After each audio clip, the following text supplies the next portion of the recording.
Hey everyone, and welcome back to another deep dive with My Mind Mashups.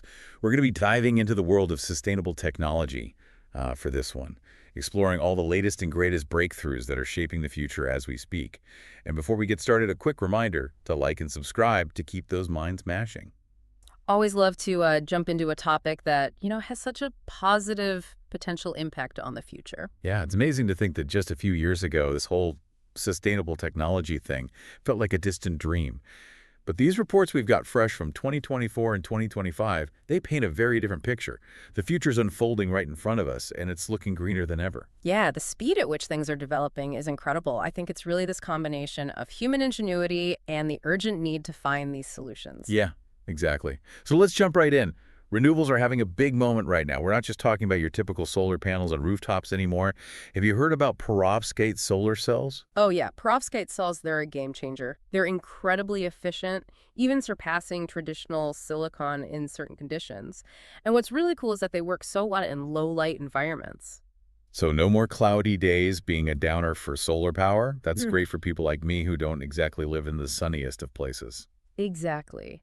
And think about the possibilities with this technology. We could see perovskite solar cells integrated into clothing, windows, even curved surfaces. Wow, so like solar-powered jackets that actually work. Now that's something I could get behind. But solar's not the only one stealing the show here. Wind energy is making some serious waves too. Did you know that in 2024, wind power actually outpaced coal-fired generation for 2 whole months? Yeah, it's a huge turning point, showing just how much we're shifting towards cleaner energy. And the technology itself is also developing at an amazing rate. We're seeing a big increase in these floating offshore wind farms. They take advantage of the stronger, more consistent winds out at sea. Floating wind farms. That sounds straight out of a sci-fi movie. I could just picture these giant turbines, gently bobbing on the ocean, quietly generating clean energy. It's quite a sight. And it's a crucial development because it offers a way to provide huge amounts of energy to coastal areas. Speaking of vast amounts of energy, what about electric vehicles? It seems like everyone's talking about EVs these days, and for good reason. Yeah, EVs are really taking off, and it makes sense. We're seeing ranges increasing so much. Now 400 to 500 miles on a single charge is becoming the norm. That's incredible. Remember when range anxiety was the big thing, holding people back from buying EVs? Yeah, range anxiety is becoming a thing of the past, especially with these advancements in fast charging. Some chargers can give you a full charge in under 20 minutes now. It's like the time it takes to grab a cup of coffee. That's faster than it takes me to decide what to order. But wait a second. What about all the resources needed to make these EV batteries? Yeah, that's an important point. The transition to electric vehicles does come with its own set of challenges. Sourcing those raw materials, especially lithium and cobalt, raises concerns about the environmental and social impacts. So it's not as simple as just switching to electric cars and problem solved. We need to look at the whole picture, the entire life cycle of these technologies. Exactly. And while right now lithium-ion batteries are the dominant type, the future might look very different. Have you heard about solid-state batteries? Solid-state batteries rings a bell. What's so special about them? Well, solid-state batteries have the potential to revolutionize things for a couple of big reasons. First, they have much higher energy density, which means you can store more energy in the same amount of space. Imagine electric vehicles with a 750-mile range. 750 miles. Yeah. That's practically a cross-country road trip on one charge. I can see the travel bloggers raving about this already. But what else makes them so special? The other major advantage is safety. Unlike those lithium-ion batteries that use flammable liquid electrolytes, solid-state batteries use solid electrolytes. This makes them much less likely to overheat or catch fire, which is a big concern with EVs. That's a relief considering all those stories we hear about EV fires. Mm. Are these solid-state batteries actually available yet? Or is this just something we're all hoping for in the future? They're not widely available just yet, but companies like Toyota are putting a lot of resources into developing them and aiming to have them commercially available in the next few years. It's always exciting to see these innovations move from the lab to the real world. Sounds like the future of EVs is about to get a whole lot more electrifying. But it's not just cars that are going electric, right? What about our cities? Cities are changing too. They're using sustainable technologies to become smarter and more efficient. The concept of net zero energy buildings is gaining traction. These buildings generate as much energy as they consume. Buildings that actually produce their own energy, how does that even work? It's a combination of technologies, really. Integrated solar panels, smart grids that optimize energy distribution, and super efficient insulation to minimize energy loss. It's like a scene out of a futuristic movie. Buildings covered in solar panels and energy flowing seamlessly throughout the city. It's becoming reality in many places around the world. And the best part is net zero buildings don't just reduce carbon emissions, they can save residents and businesses money too. Yeah, that's what I call a win-win. Yeah. But what about transportation within these smart, eco-friendly cities? Are we all just going to be zipping around in self-driving electric cars? Well, while self-driving cars are on the horizon, sustainable transportation is more about creating a whole integrated system. We're seeing more electric bus fleets, expansion of electric rail systems, and even things like e-scooters and bike-sharing programs. It's like a transportation symphony with all these different options working together in harmony. Yeah. But how do you navigate such a complex system? Well, some cities are developing integrated transportation apps that give you real-time information on all the available options, so you can easily plan your journey and choose the most sustainable mode of transport. That's so cool. It's like having a personal transportation assistant right in your pocket. But hold on a second. All this amazing technology, it must require a lot of resources to build and maintain. What about the environmental impact of producing all this green technology? That's a crucial point. Hmm. While the benefits are clear, we also have to acknowledge the challenges. Right. It's not as simple as just switching to electric everything and we're good. There's a whole upstream impact to consider. Exactly. For instance, mining lithium and cobalt for EV batteries can have harmful effects on the environment and communities. And making solar panels, wind turbines, and all the components of our gadgets requires significant energy and resources. So what are we doing about these concerns? Are there any solutions in sight? There are. The good news is there's a growing awareness of these challenges and a push for more sustainable practices across the board. Stay tuned because in part 2, we'll delve into the exciting innovations and approaches that are making sustainable technology more sustainable, if you will. Definitely interested in learning more about that. But for now, we need to take a quick break. Make sure you like and subscribe to My Mind Mashups so you don't miss part 2 of our deep dive into sustainable technology. Welcome back to My Mind Mashups. Before the break, we were talking about how resource-intensive it can be to produce all this green tech. You know, it's something that a lot of people are thinking about. Yeah, it's kind of like we're trying to solve one problem but creating another one. Right. Right. We want a more sustainable future, but the technologies themselves can have a negative impact on the environment. It's a bit of a paradox. Yeah, it is. But the good news is there's a real push to make the production of sustainable technology more sustainable itself. It's good to hear. Yeah.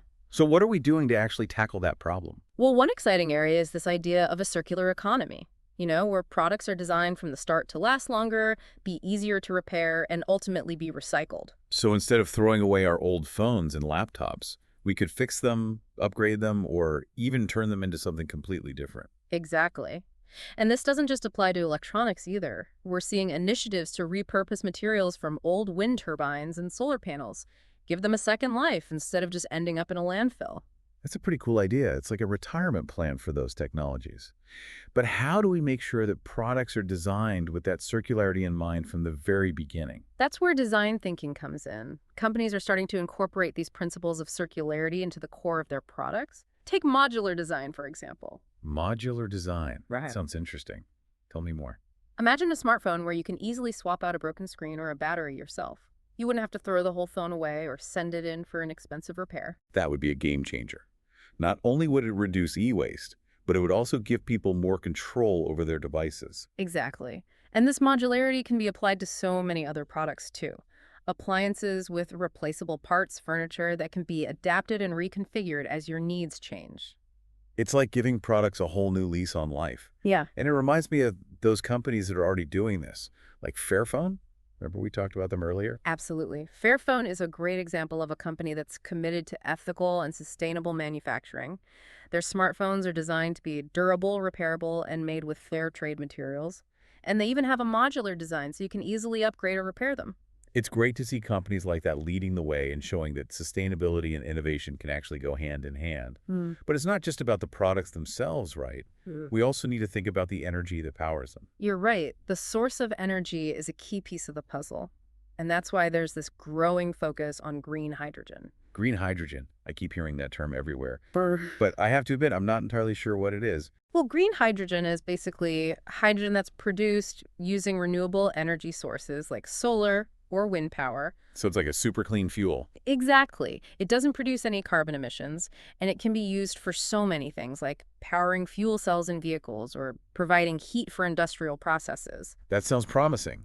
But is green hydrogen readily available yet? Or is it still in the early stages? It's still relatively new, but we're seeing a lot of investment and progress in its production and distribution. Countries like Japan are going all in on green hydrogen infrastructure. They want to be global leaders in this field. It's exciting to see all these cleaner alternatives to fossil fuels emerging. But even with all this positive progress, I can't help but wonder, are we moving fast enough? Are we really doing enough to address climate change? Those are valid questions. The climate crisis is urgent, and it demands that we speed up our efforts to transition to a more sustainable way of life. So what more can we do? Where do we need to focus our attention? One crucial area is policy start. Governments have a big role to play in creating incentives for sustainable technology adoption and setting ambitious goals for renewable energy. Like offering tax breaks for people who install solar panels or setting stricter emission standards for vehicles. Exactly. And we also need to deal with the infrastructure challenges that come with scaling up these technologies, like upgrading the power grid to handle more renewable energy. That sounds like a huge task, but it's also an opportunity to create jobs and boost the economy. You're absolutely right. The transition to a sustainable future isn't just about the environment, it's also a huge economic opportunity. It's inspiring to think about all the positive impacts this could have on society as a whole. But let's not forget about the role that each of us plays. What can we do as individuals to contribute to this effort? That's an important point. Individual actions matter. We can support businesses that are doing things sustainably, reduce our own carbon footprints, and push for policy changes that promote a greener future. So it's about everyone doing their part, no matter how small it might seem. It all adds up in the end. Exactly. It's a collective effort. We need to embrace a new way of thinking, a new way of living, and recommit ourselves to building a sustainable future for everyone. That's a powerful message, and I hope our listeners are taking this to heart. But for now, we need to take another quick break. Make sure you like and subscribe to My Mind Mashups so you don't miss the final part of our deep dive. Welcome back to My Mind Mashups for the final part of our deep dive into sustainable technology.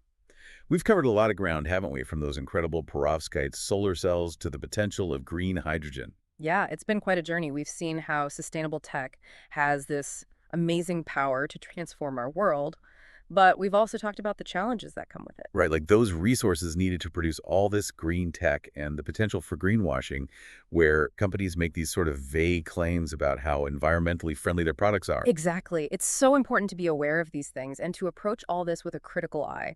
It's not about blindly jumping on board with every new innovation, but making informed choices and demanding transparency from companies. So how can we as consumers be smarter about this? What are some red flags to look out for? One thing is to watch out for vague claims. If a company says their product is eco-friendly but doesn't give you any specifics or proof, that's a sign to be skeptical. Yeah, it's like those products that say they're all natural, but then you look at the ingredients list and it's full of chemicals you can't even pronounce. Exactly. It's about looking beyond the marketing and doing your research. Look for third-party certifications or independent verification of those sustainability claims. So do your homework, basically. Don't just take their word for it. But what about the bigger picture? We've talked about the potential, but are we really on track to actually achieve a sustainable future? That's the big question, isn't it? And to be honest, there's no easy answer. This transition to a sustainable future is complex. It has so many different moving parts. It's like trying to solve one of those giant jigsaw puzzles, but the pieces keep changing shape. That's a great way to put it. It's not just about the technology itself. It's also about policy changes, economic incentives, and shifts in consumer behavior. It's about completely rethinking our relationship with energy and resources. It sounds daunting, but it's also kind of exciting, right? We're at this crucial moment in history, and we have the power to shape the future we want. Absolutely. And while there are definitely challenges ahead, there's also a lot of hope and optimism. We're seeing these amazing innovations pop up, and there's a growing global movement pushing for action on climate change. It's like a wave of change sweeping across the planet. It is. And that wave is being driven by people like you and me, by individuals who are making conscious choices every day, by businesses that are embracing sustainability, and by policymakers who are making bold moves. So it's not about waiting for someone else to fix it. It's about each of us taking responsibility and doing our part. Exactly. The power to create a sustainable future is within all of us. It's about understanding that we're all connected to this planet and to each other, and that our actions have a ripple effect. Wow, that's a powerful thought. It makes me realize that even those small changes can make a difference when we all come together. Exactly. It's about collective action and having a shared vision. It's about believing that a sustainable world isn't just a dream, it's a necessity. I love that. Okay. It's about choosing hope over despair and action over inaction. It's about believing in our power to create the world we want to live in. Well said. And that's what makes these conversations so important. It's not just about understanding the latest gadgets, it's about inspiring people and empowering them to take action. This has been such an insightful and inspiring deep dive. Thank you so much for sharing your knowledge with us. It's been my pleasure. I always enjoy these thought-provoking conversations. And a huge thank you to all our listeners for joining us on this journey into the world of sustainable technology. We hope you found it as fascinating as we did. Don't forget to like and subscribe to My Mind Mashups for more deep dives into the world's most intriguing topics. You can find us on Amazon Music, Audible, Facebook, Pocket Casts, Spotify, and YouTube. Until next time, keep those minds mashing.